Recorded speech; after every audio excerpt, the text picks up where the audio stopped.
Hello, welcome. Thank you for coming. And to all of those tuning in on the Facebook live stream, thank you for joining us as well. I'm Jodie Van Horn. I direct Sierra Club's Ready for 100 campaign.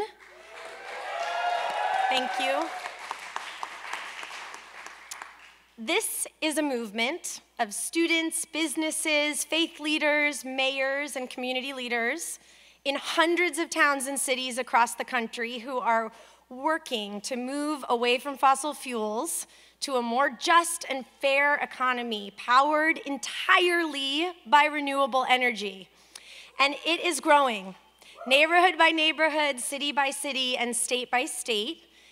Today, more than 80 cities and towns across the US have committed to 100% renewable energy.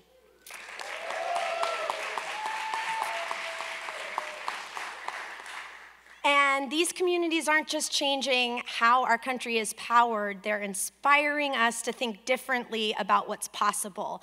Inspiring us, for instance, to think that we could power the entire state of California, the 5th largest economy in the world, 100% renewable by 2045, a goal that was signed into law this week. Yay.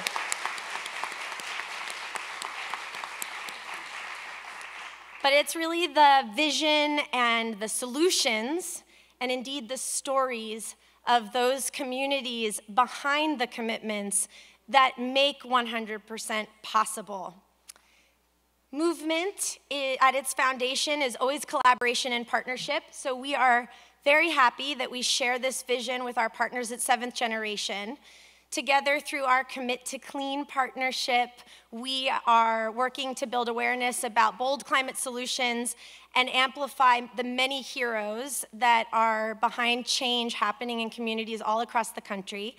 And behind great companies are often great people, so I'm very happy to introduce you to one of those here, CEO of 7th Generation, Joey Bergstein.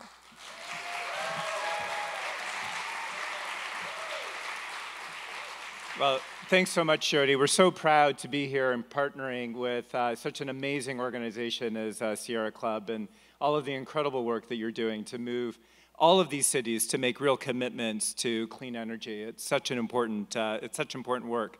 Many of you might be thinking, what does a company who sells toilet paper and laundry detergent and diapers doing up on a stage talking about clean energy? And for us, it's just obvious. We've got a mission which is all about transforming this world into a healthy, sustainable, and equitable place for the next 7 generations. And one of the things that we've really realized is that as much responsibility as we take for the greenhouse gases emitted in the production of our products, that the most greenhouse gases actually come when consumers are using our products. And the only way to take true accountability is actually to make systemic change that changes the grid and gives everybody access to clean energy. So we're so proud to be partnering with you and Sierra Club to really try to move all of these cities to commit to clean energy over the next, I guess, between now and 2030, right? So thank you for all that partnership. And tonight is an incredible night. We're going to share some incredible stories about people who are really taking on climate and making real change. Really excited to hear all these stories. We've got one video to share, which is a story from Reverend Burton. So I will just introduce that right now, and hopefully people will get a sense of some of the people that we're really trying to get behind, hear their stories to be able to help drive some more change. My wife grew up with asthma, severe asthma. Our twins have asthma. If someone in your household has asthma or respiratory illness, I want you to raise your hand or raise your inhaler. This is why it is important that we advocate for clean energy. At the end of the day, the problem is the quality of the air.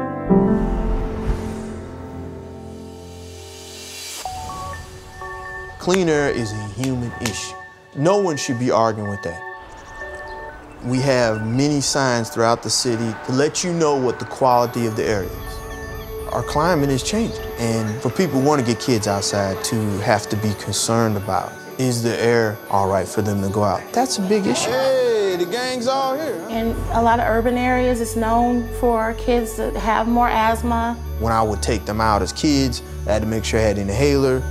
It was really hard, and they had to do breathing treatments. It's important to teach these children about climate's effect on health because they take it from here. You gotta deal with the future by talking to the future generation. But to me, awareness is weak without action. We wanted to show people how they could be good with the environment. So we just got solar panels. For some people, the issue of climate change is so big, they don't think they can make any difference. The biggest change has been for the city to sign on with the Ready for 100. When community comes together to address an issue, there's a strength in being united. My community is ready to do what needs to be done so that we can address climate change for the good of everyone. It's time for you to take it from here. It's time for you to advocate for our children by signing up for Ready for 100. Text Ready for 100 to 69866 today.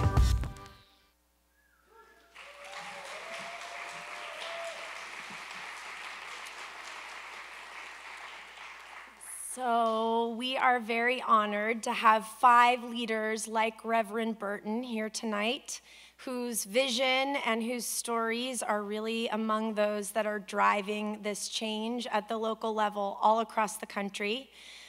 One of our speakers, unfortunately, is not able to be here. Rawa Gurmatsian of Push Buffalo came to San Francisco and had to return to Buffalo to her community because a young man was shot by police, a fatality by a police shooting in her community yesterday. And Rawa asked me to share this with you because it's a reminder that all of these issues are connected and that the fight for healthier and safer communities is a fight for justice. So we're thinking of Rawa tonight, and we miss her very much. I also want to acknowledge and wish safety to all those that are in the path of Hurricane Florence. It is so clear that we need climate justice and that those communities that are closest to the problems are coming up with the most innovative and most equitable solutions to solve them. So we hope that you enjoy these stories tonight. There are many ways to get involved in this movement. We have a lot of partners in the house tonight, and we hope you learn about their work as well. And we hope you join in the conversation tonight by lending your voice to the hashtag #Ready4100. And most importantly, we hope that you enjoy the show. So now, without further ado, I'm going to introduce you to the sassiest lady in the house, a very funny woman from Washington, D.C., but we won't hold that against her. A story coach from Story District, and your MC for the night, Vijai Nathan.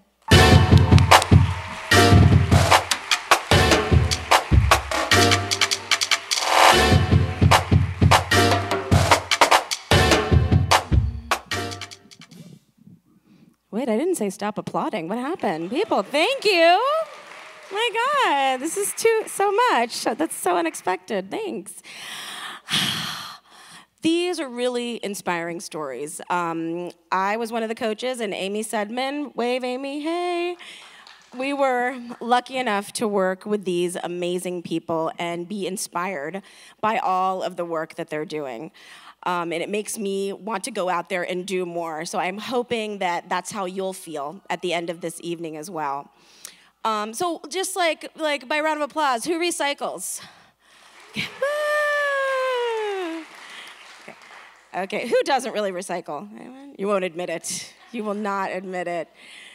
Like, recycling was hard to get my family to do it because my parents came from India, and you know they were like, oh, recycling, that's just for Americans. We don't need to do that. We don't do that.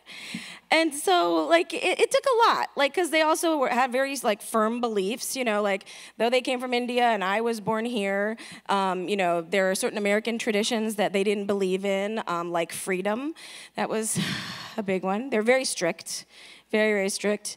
And when, at nighttime, I would ask my mom to tell me, bedtime stories. And she'd always tell me the Indian ones, which is like, once upon a time, there was a little girl. She did everything her parents told her to do. The end. Go to sleep. Go. But I'm like, Mommy, tell me the, like the Disney ones, the American ones. And she goes, look, Vijay, Cinderella, mother, dead. Sleeping Beauty, mother, dead. Snow White, mother, dead. Do you see a pattern here? Are you going to try to kill me? I'm watching you.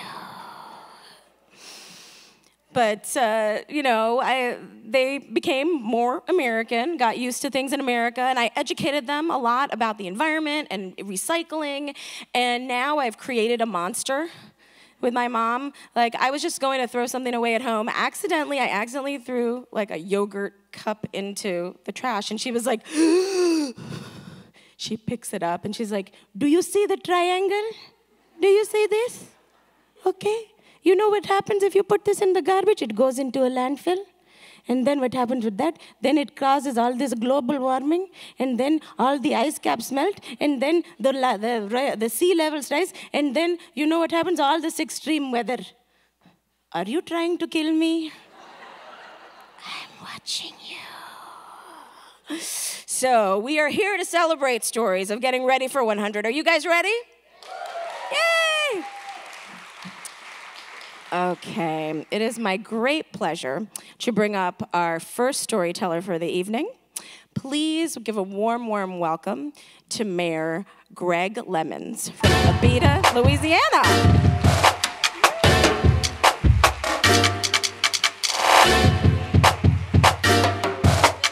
Oh, yeah, that's good. Well, hello, everyone. I wish I had this many people at my town council meeting. This is great. This is great. My name is Greg Lemons. I'm the mayor of a small town in Louisiana called Abita Springs. And it's in a state that's an oil and gas state. So I am a Republican, by the way. And so that kind of sets the tone for this whole thing.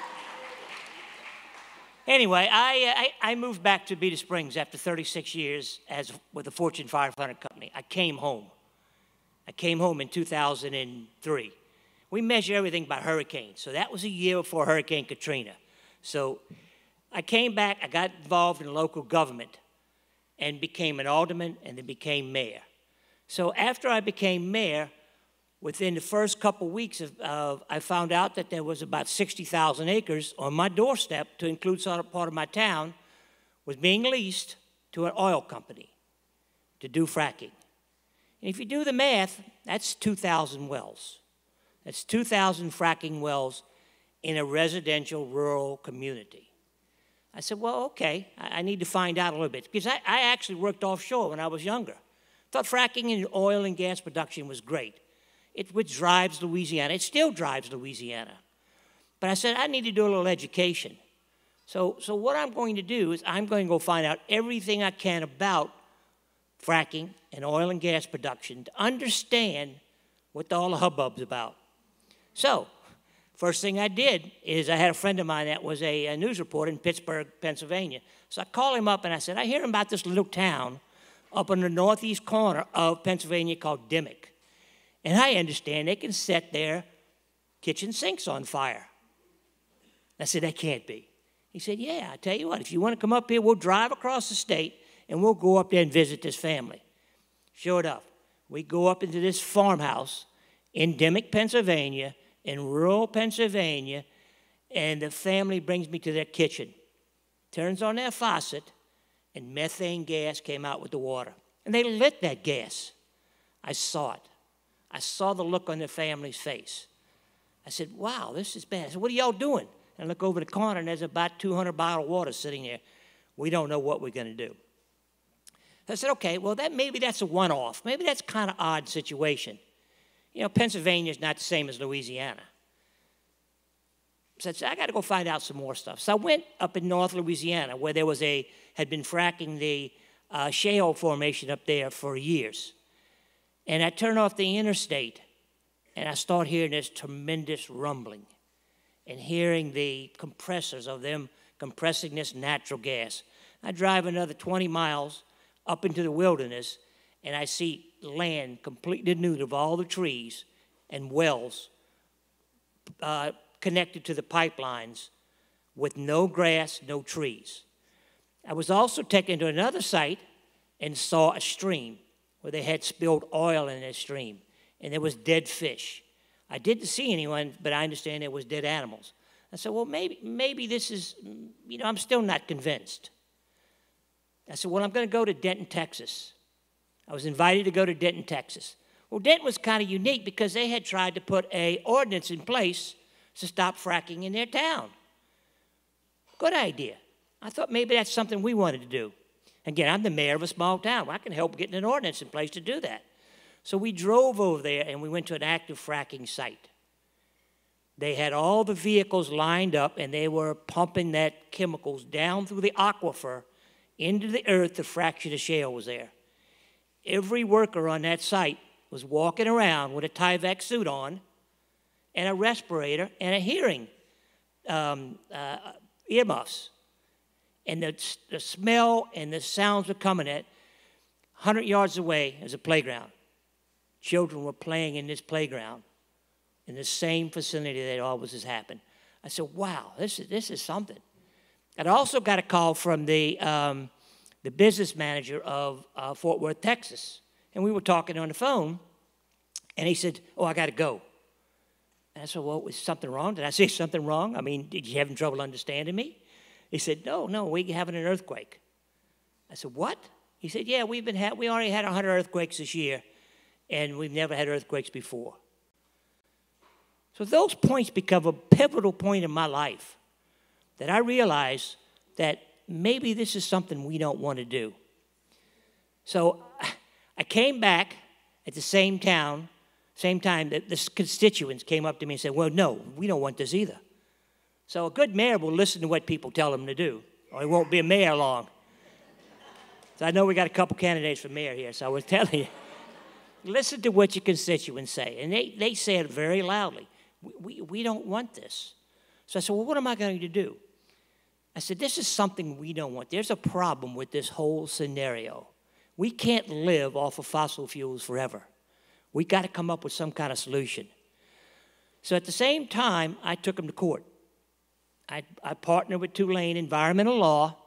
We took the oil companies and the Department of Natural Resources, which is the people that permitted in Louisiana these sites. We took them to court. We took them to 3 state courts, and we took them to a federal court. We let them know that they were going to have a fight on their hand and that we were watching them. We also got their policy manuals. And in the policy manual says they have to do a public hearing. They had never done a public hearing before, ever. Thousands of permits in Louisiana were all done without a public hearing. How can you do that? Right here in the manual, page so-and-so, chapter so-and-so, public hearing. We forced them into doing a public hearing at a high school right across the street from where the fracking site was going to go. 3,000 people filled an auditorium. And I'd be willing to bet you there was 10 people in there that were for fracking. Everybody else was not. Those commissioners of the DNR heard all those comments. I have laws in Abita Springs. I have zoning codes. I have laws that say you can't do this here and you can't do that. But in the state of Louisiana, Department of Natural Resources make a decision on those things, and they can pretty well do whatever they want as far as where they want to put a well. Now, there's something wrong with those laws. We're trying to work on those laws right now. When we took them to court, Tulane Environmental Law, me and a professor and 3 student lawyers against a whole courtroom full of oil and gas lobbyists and lawyers. We won some wars. The battle's not over yet. We're still fighting those battles. So I came back and said, okay, what can we do? We also need to educate our citizens. We had forums in our town hall, which is not much bigger than this. We filled that town hall with people to get educated on fracking, oil and gas, and yes, the environment too. We actually got people talking about the environment in Louisiana. Now, we got a lot of other problems, but we're now working on people concerned about the environment. So we had all these classes and all these things, and people began to change their tunes, beginning to understand that we cannot live with fossil fuels forever. We have to change. We have to change that paradigm, and we have to start soon. So I want to thank the Sierra Club for allowing me to be able to tell my story, but more so, I want to thank them for allowing me to be partner with this Ready for 100. Because what that did is that gave us a goal to work off of. It gave us a light at the end of the tunnel. You know, we're committed to 2030 of being 100% energy sustainable.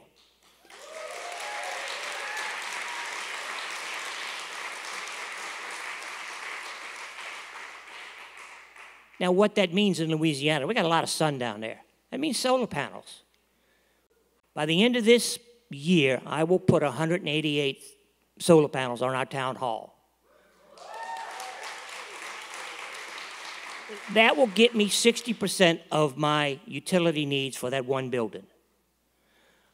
Last Sunday, we had 4 charging stations for electric vehicles donated by the Tesla Corporation. We cut the ribbon on 4 charging stations in the town of Abita Springs.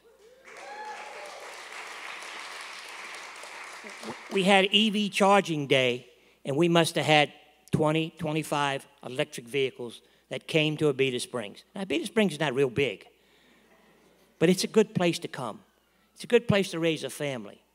We're changing that away from oil and gas and going to something sustainable energy. That's kind of my story. I kind of put it all together. But you got to know something else. You know, I'm a Vietnam combat veteran. I was exposed to Agent Orange. So you can't believe everything the government says about things good for you. I can attest it's not true. So thank you very much for allowing me to tell my story.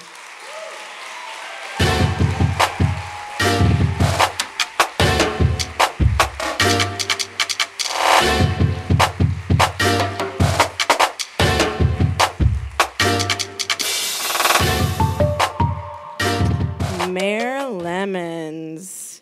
Yeah, right? Who knew that Mayor Lemons would be Sierra Club's brother from another mother? Wow. That's awesome. I really, he seems like the guy that you want, your one phone call if you're, arrested. He just seems like he's going to take care of it, right? No, Mayor Lemons is like, no, I'm not going to do that for you. Okay. All right. For his town, for his people. Okay, coming on stage next, please welcome Mayor Jackie Biskupski from Utah. A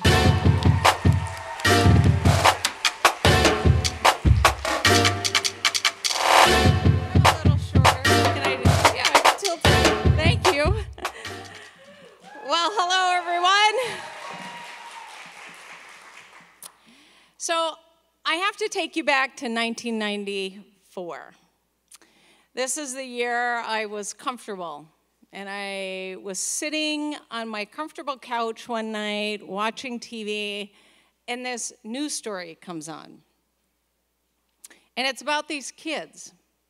They want to start the first gay-straight alliance club in Salt Lake City, Utah. And I'm thinking, wow, that's cool, congratulations.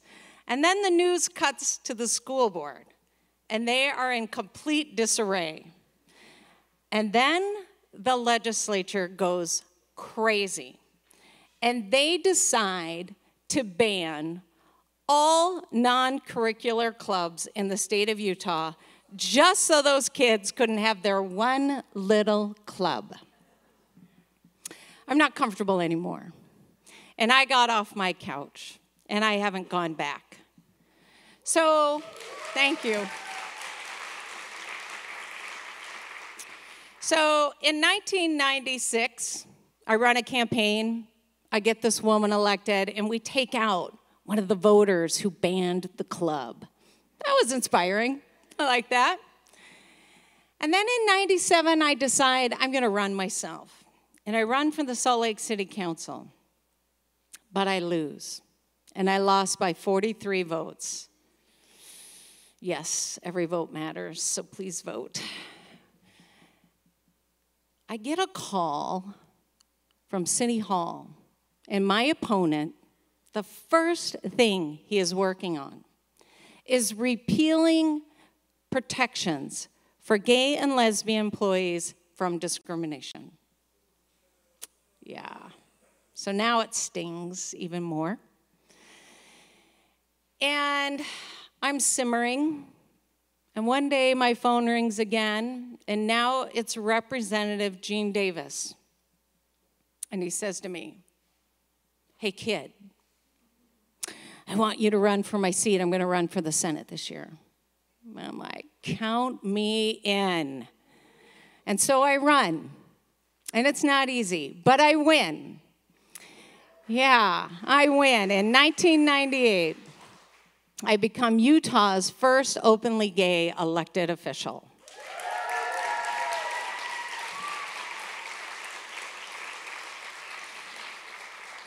So my tenacity plays out for 13 years on Capitol Hill, and I'm fighting for the environment and humans and equality and social justice issues.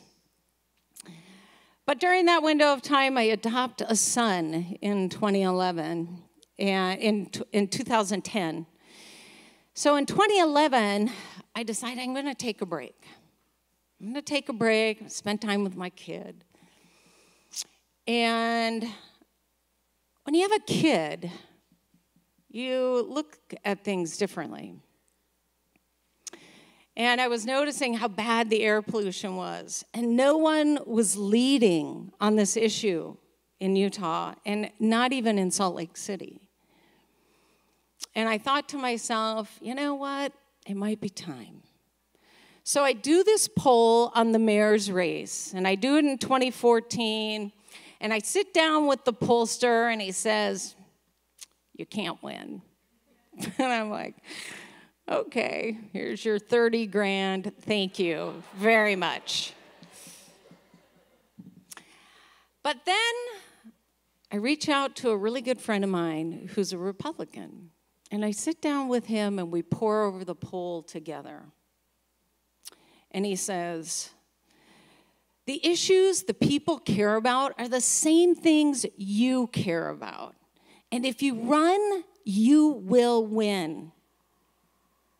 And so, yes, it's a long shot, but I say yes.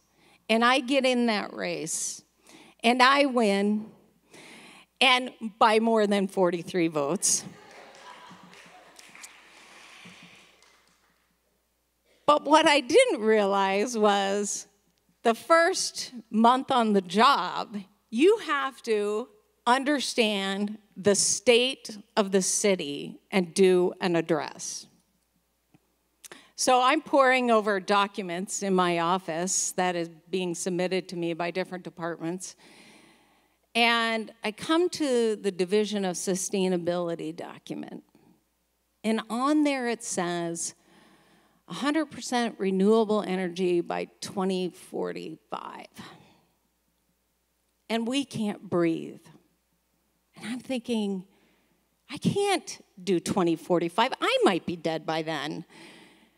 So I call Vicki into my office, and we sit down, and I say to Vicki, I'm like, 2045 is too far away. The city has to lead. The state is never going to lead. They're going to follow. We got to set the example. And so she says, which is music to my ears, "Well, Mayor, we have not come to an agreement with our energy company. And so what lays on your desk is a franchise agreement you get to broker with Rocky Mountain Power for our energy." Right? So I'm like, that's so awesome. And I go, someone new was appointed to be the CEO of Rocky Mountain Power while I was running. Remind me who that was? And she says, it's a woman. And I'm like, oh, I like that. And she says, her name is Cindy Crane. And I said, okay. So I call up Cindy Crane and I say, Cindy, it's the mayor. You want to have a glass of wine? She's like, sure, sounds great. So we meet in this little cozy bar in a lobby of a hotel, and we get to know one another.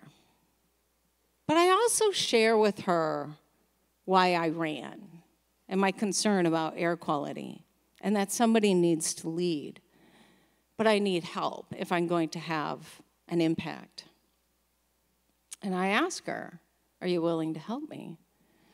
And she says, okay, it's going to take a lot of work. What's your goal? And I said, I want 100% renewable energy by 2032.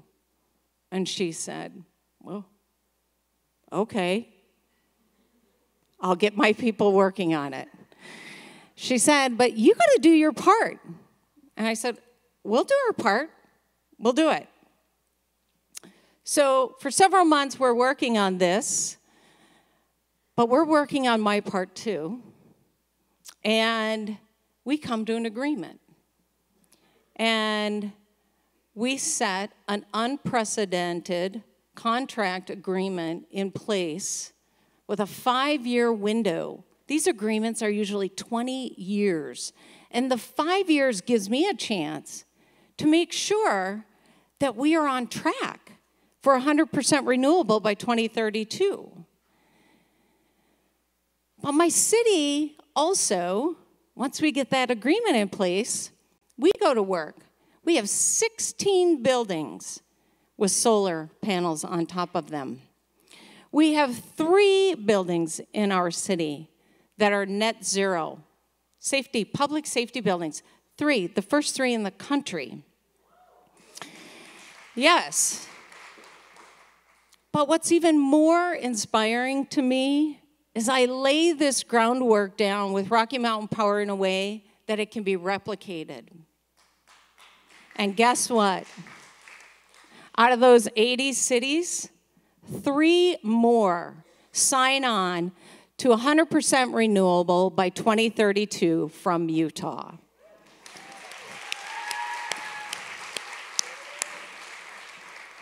That's awesome. And we are leading, and we will continue to lead. And I am so grateful to Sierra Club for your 100 goal, because it is a trendsetter. And we are on fire, literally, in Salt Lake City right now. Let's not talk about that. But we're going to do this. And I'm so grateful to you. Let's go.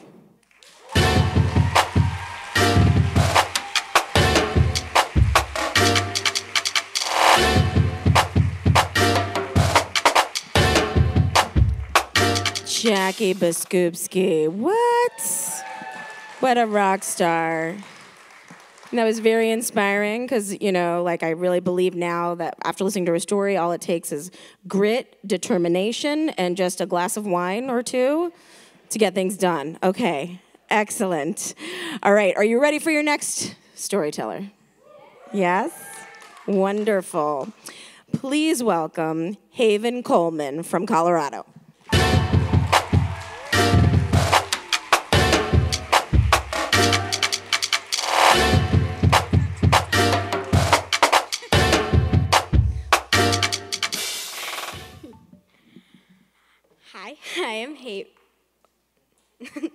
Hi, I am Haven Coleman, and my story starts off with love.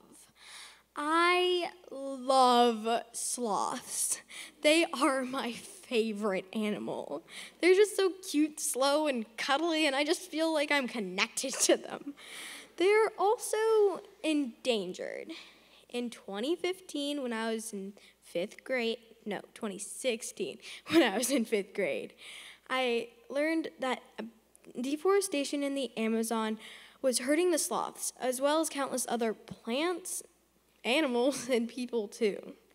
And I knew I had to do something, so I asked my parents, And surprise, they didn't know anything. So I went online and found out that all I had to do was buy parts of the rainforest to protect it from deforestation, thus protecting my beloved sloths. But it was $130 per acre. And with leftover Christmas money, I only had $26.43. And I also learned that sloths are independent. They do not like hanging around each other. They live far away from each other. So I would have to buy a lot more land than just an acre. And I didn't have that kind of money. That's when we found out about Al Gore's Climate Reality Project coming to Denver to teach people about how teach people how to be climate reality leaders. Me and my mom applied, and we were accepted.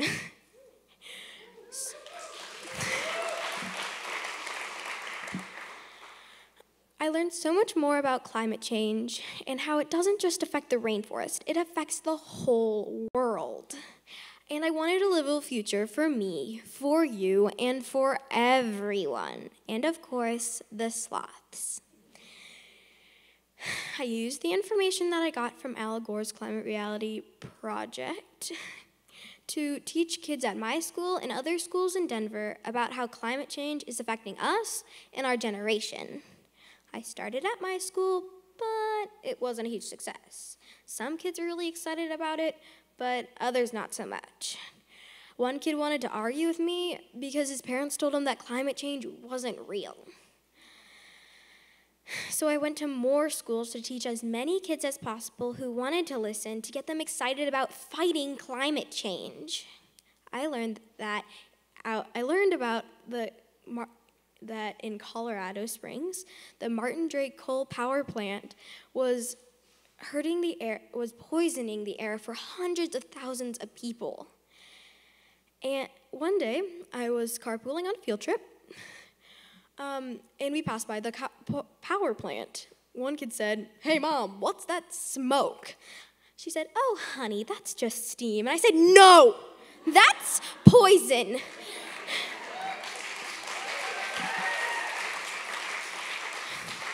The rest of the car ride was silent and pretty awkward. But people need to know the truth. And so I joined the efforts to shut it down. I started attending utility board meetings and city council meetings to teach local leaders about climate change and how the power plant is hurting us all. I also started approaching state politicians. I started with Congressman Doug Lamborn at his town hall in Colorado Springs at a police station. So I was really excited to speak to Congressman Lamborn because I knew military veteran issues were really important to him and to the community because there are 3 military bases in Colorado Springs. I was ready to raise the point that green energy jobs are great for people transitioning out of the military. A win-win for everyone. So I was in the middle of the crowd at the end of the row. I politely raised my hand so that I could be picked to speak. The moderator ignored me. So I started bouncing up and down. Still no response. Then I started standing up with my hands in the air. He didn't call on me. So I crawled up to the front of the room and stared the man down.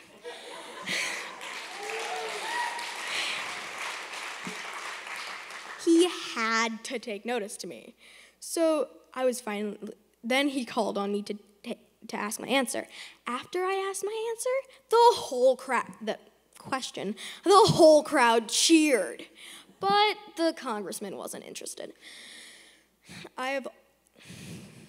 Getting politicians to speak, to listen to me, has been quite a challenge, but I've always had challenges in my life, and I am not afraid of them. I have always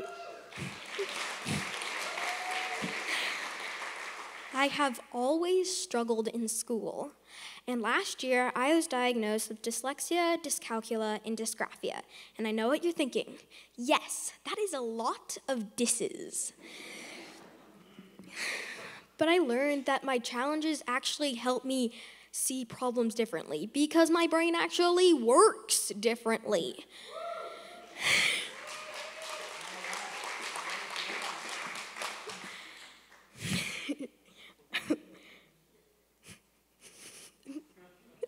When I look at a jigsaw puzzle, I don't see a flat picture. I see a 3D image and how the pieces should fit together. I solve problems differently from other people. This helps me seek out new ways to approach and fight climate change.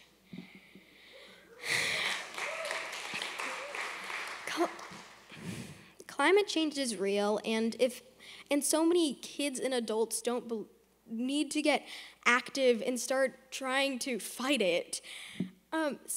There are tons of solutions out there. One solution that I'm super excited about is trying to generate energy from vibrations from sound. People in London right now are working on a device that can power a cell phone just from talking and walking. But what if we take this idea and make it bigger? What if the roads that we drive on, the sound from, road rage, and the vibrations just from the cars could power a whole city, like San Francisco?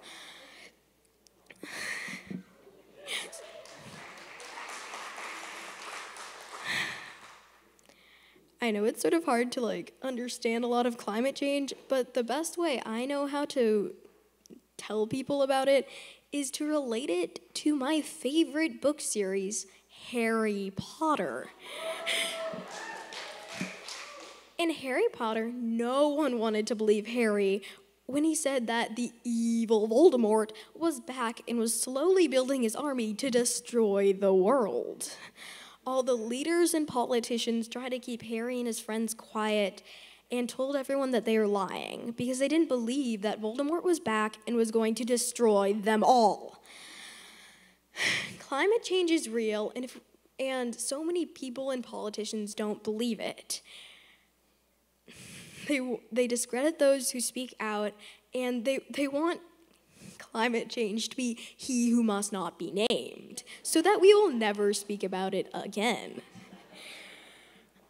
Climate change is real, and if we don't do something now, it'll only get worse. If we move at a sloth's pace, we will become the endangered species.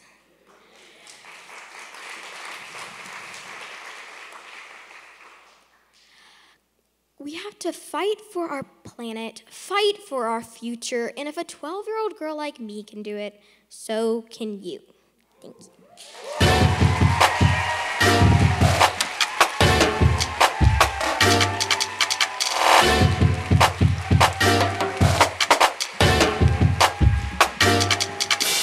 Yes, you should stand. Haven Coleman.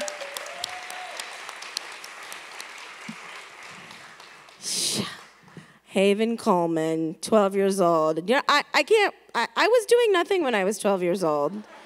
I was thinking about Skittles, Smurfs, and sandwiches. Gosh, okay. We will all do better. Haven, thank you. Thank you so much, Haven, for that story. Okay. Coming on the stage next, please welcome Larry Atencio from, let me say that again. Please welcome Larry Atencio from Pueblo, Colorado. Thank you.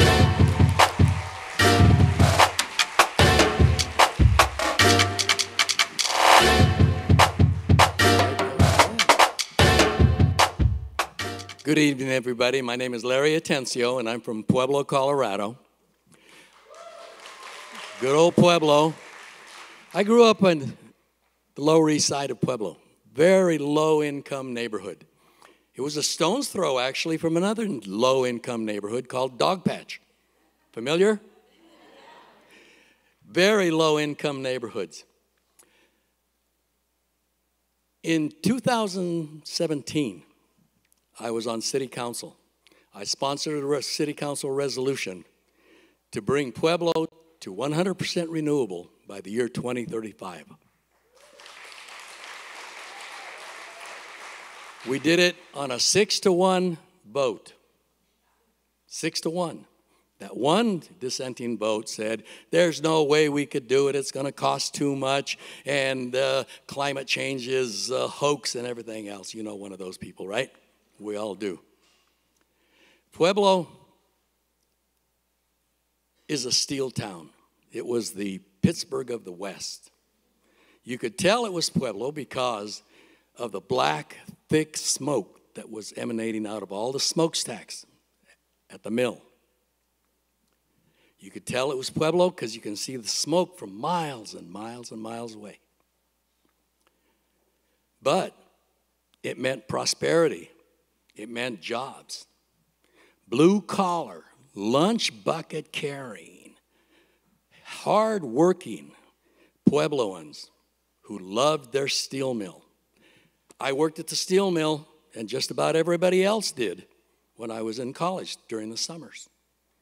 85% of the people who graduated from high school would go to work at the mill or one of the associated industries that fed into the mill. So bringing a 100% resolution was an iffy proposition, but it passed. And I still get questions from a lot of people in town. What do you mean you're doing this? Well, it just so happened that in 1984, the mill almost shut down. We went from a 6,000-man workforce down to less than 1,000. So we had to reinvent ourselves, the city of Pueblo did. We went towards industries that did not pollute. We went towards industries that were clean. So our thinking was starting to change. But I still thought, do I bring this resolution forward? It was an iffy proposition, but I did, and we won. By 2035,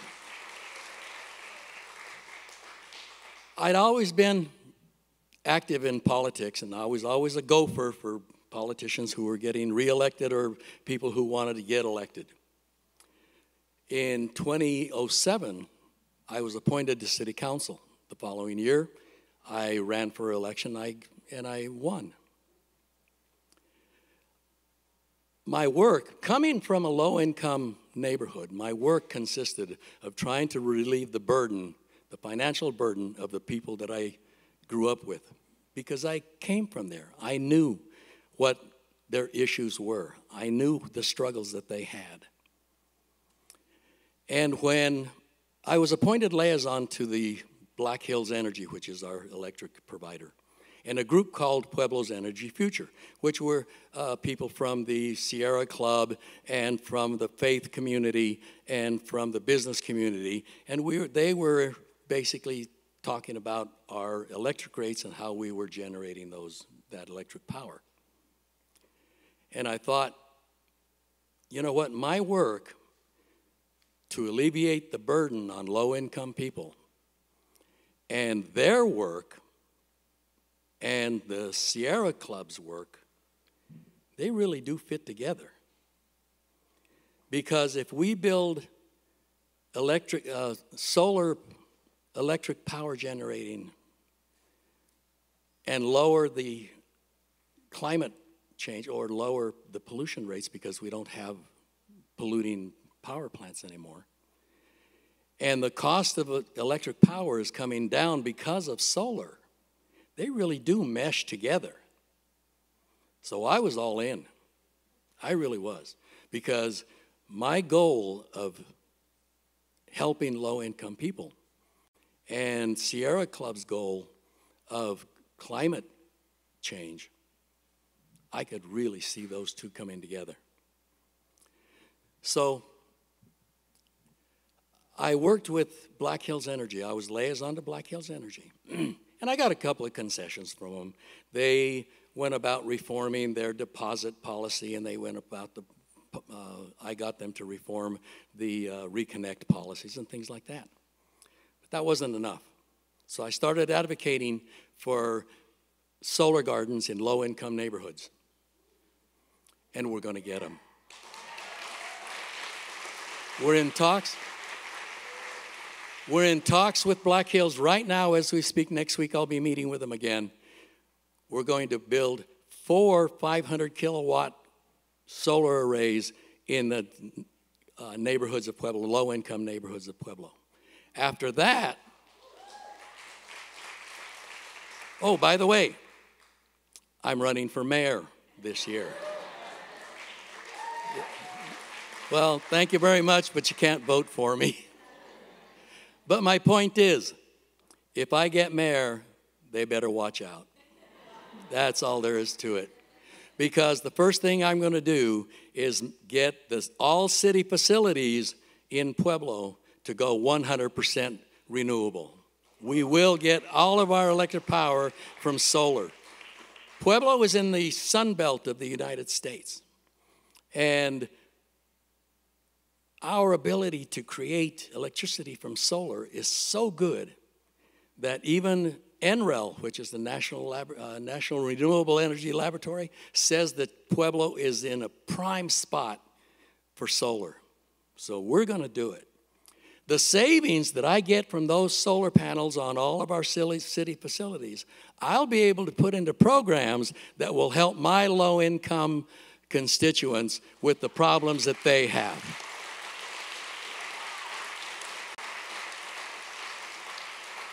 And those solar panels will reduce greenhouse gases, which will help climate change. They go together perfectly, as far as I'm concerned. Pueblo, steel city, steel culture, lunch bucket, blue collar people. Can you imagine those people going 100% renewable? Yeah. They're buying in. They really are.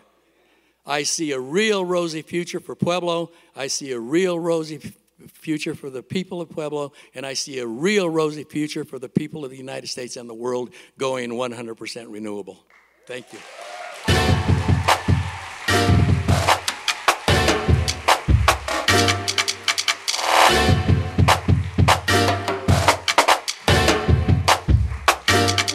Atencio, let him know. Yes. Yes.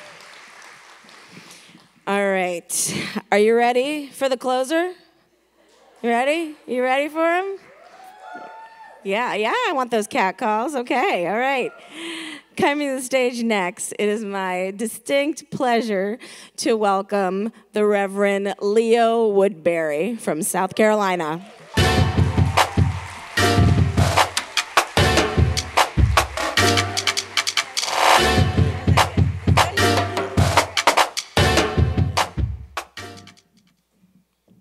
Well, thank you. When I was asked to tell my story, I had one question that came to mind, and I thought to myself, why do I do this work? Why do I do the things that I do? Why do I fight for environmental justice? Why do I fight for 100% renewables? And one of the reasons why I fight is because I remember as a child hearing my grandmother talk about how someone had died because the white ambulance came before the black ambulance came, and the person died waiting on the black ambulance.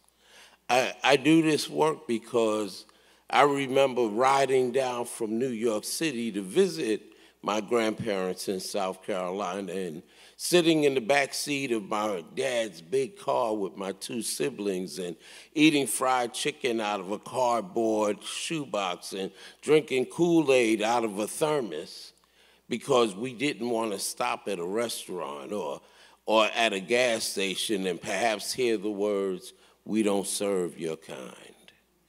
I do this work because we had a mentoring group in Marion, South Carolina. We did all the traditional stuff that you do with mentoring groups. And one day, someone from the health department gave me a booklet that was a fish advisory. And I looked at the fish advisory, and I saw that there were certain types of fish that women of childbearing age and children could only eat certain portions once a week or once a month, or the child might wind up with learning development problems. And so hearing that, I was infuriated. I was enraged because I'm an avid fisherman. I like to get out in nature and feel the breeze and see the animals and listen to the insects and feel the tug of a fish on my line. And just the thought that I had just caught one of the fish that were in the advisory and made a fish stew and fed it to my wife and my pre-kindergarten daughter. And so began to continue to do the work and found out that the mercury came from a coal-fire electric plant.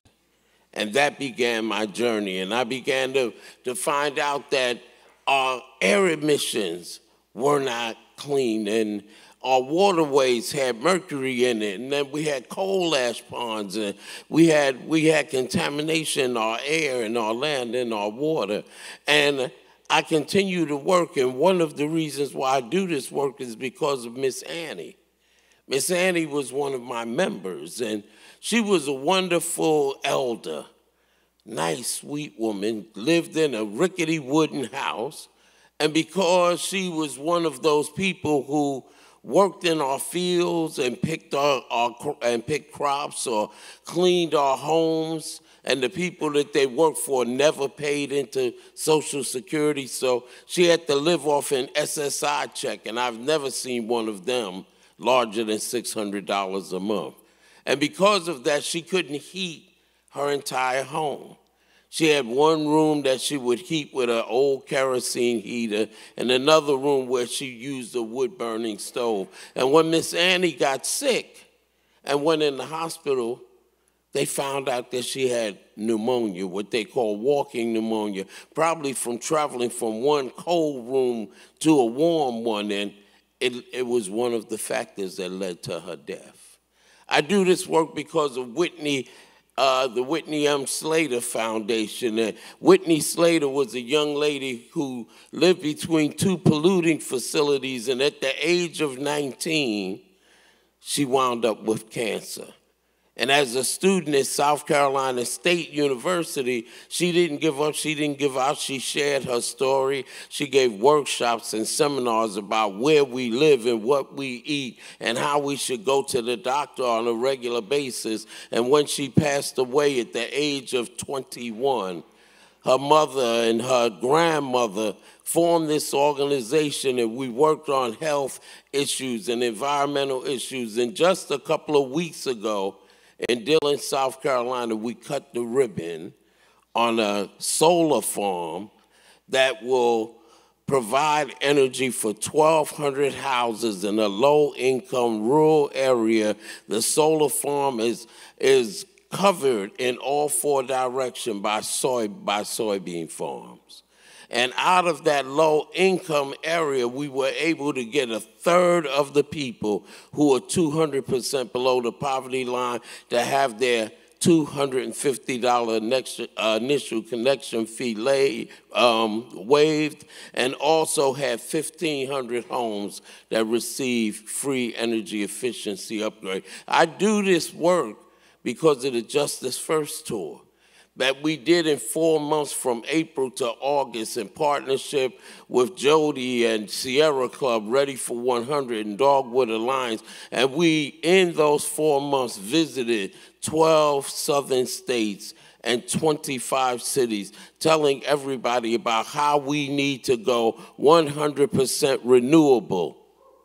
So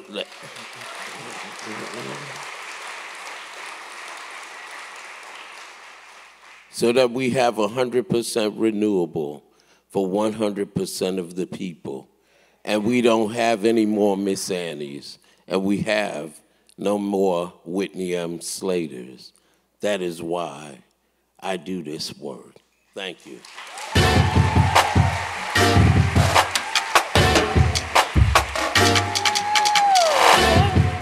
Reverend Woodberry. That was kind of a mic drop, right? Mic drop, boom. All right, I would love to bring our performers back up here for just one final applause. So Haven Coleman, Mayor Lemons, Larry Atencio.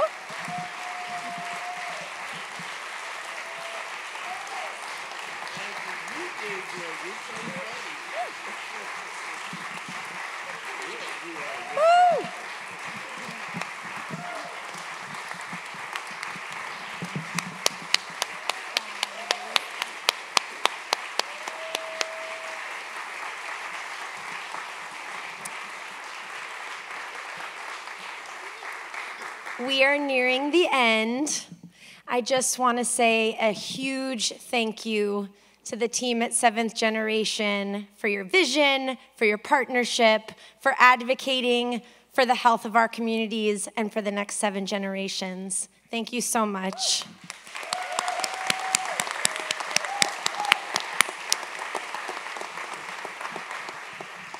Thank you to Amy and Vijay from Story District for teaching us what the art of storytelling really is.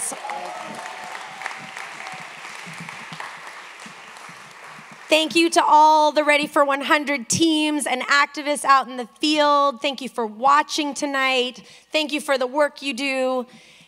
And finally, one last round of applause. We want to thank each and every one of our storytellers. And we have a little something for you, because every good performance ends with flowers for the performers.